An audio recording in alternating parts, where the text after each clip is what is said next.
Simpleng leche plan gamit ang glutinous flour.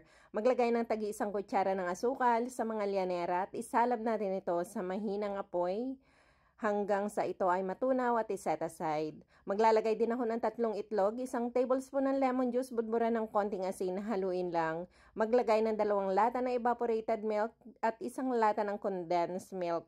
Isalin at salain sa isang bowl na may laman na 2 cups na glutinous rice flour. Haluing mabuti at sasalain natin muli ito ng 2 beses para maging pino ang ating gagawing glutinous flan.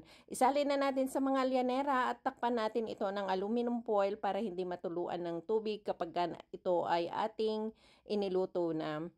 Lutuin lang natin ito sa loob ng 45 minutes at pagkaraan ng 45 minutes, i-check natin sa pamamagitan ng toothpick kapag wala ng sumamang mixture, ibig sabihin ay luto na ito. Isalin natin ito sa serving plate. Maraming salamat sa patuloy na pagsuporta at sa panonood ng aking mga simpleng video recipe.